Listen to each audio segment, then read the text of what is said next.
Guys, দেখো না আমি চলে এসেছি। তো চলো আজকে আমরা একটা সুন্দর কেক বানাবো। এই না কেক না, পুডিং বানাবো। এই আজকে আমার কি হয়েছে, কি উল্টা পাল্টাবো কি? প্রথমে এরকম একটা বাটিতে মোল্ডে হচ্ছে কিছু পরিমাণ চিনি নিয়ে চিনিটাকে ক্যারামেল করে নেবা। তারপরে এরকম একটা সুন্দর গ্রিন্ডার জগে 3টার মতো ডিম ফাটায় নিয়ে জগটার মধ্যে সব ডিমগুলো দিয়ে দিবা। তাছাড়া সামান্য একটু ভ্যানিলা এসেন্স থাকলে দিবা, অথবা পাউডার। আর পরিমাণ মতো চিনি, মানে যেরকম মিষ্টি খেতে চাও সেই অনুযায়ী চিনি দিব। তো আমি এখানে 4 চামচের মতো চিনি দিয়ে দিয়েছি। তারপরে দিয়ে দেবো হচ্ছে পাউরুটি যদি দাও তাহলে তোমার সেই পুডিংটা হবে পারফেক্ট। আর এই পাউরুটি দিয়ে দুধ দিয়ে দিয়েছি, অবশ্যই ঠান্ডা দুধটা দিয়েছি। তারপরে এগুলো সব একসাথে ব্লেন্ড করে নেব, বুঝেছ?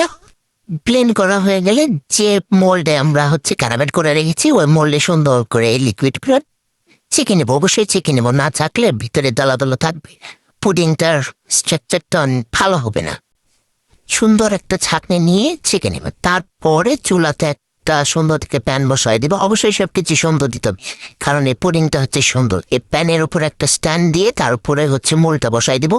মোলটা বসাই দেওয়ার পরে পানি দিয়ে দেবো, অর্ধেকের একটু কম পানি দেবো। তারপরে সুন্দর করে ঢাকনা দিয়ে ঢেকে দেবো।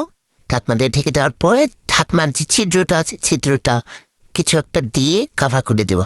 তারপরে চুলাতে রেখে দেবো 20 মিনিট থেকে 30 মিনিটের মতো। এটা রেখে দেওয়ার পরে একটু পরে এসে দেখছি ওয়াও, একবারে পুডিংটা পারফেক্টলি রেডি হয়ে গেছে। একটু টুথপিক দিয়ে চেক করে নিচ্ছি, হ্যাঁ পারফেক্ট। তারপরে ঠান্ডা করে নেবা। ঠান্ডা করে নেওয়ার পরে সুন্দর করে মোল্ড আউট করে নেবা। এবার 2টা থাপ্পড় দিবা বা 3টা থাপ্পড় দিবা, দেখবো অটোমেটিকলি প্লেটে নেমে গেছে। আর এত সুন্দর হয়েছে কেকটা।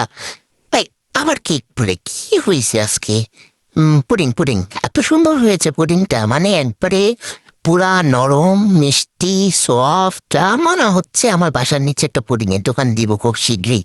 এত স্বাদ হয়েছে, দেখতে যেমন খেতেও তেমন। মানে কি আর বলবো, কিছু বলার নাই, খুব স্বাদ।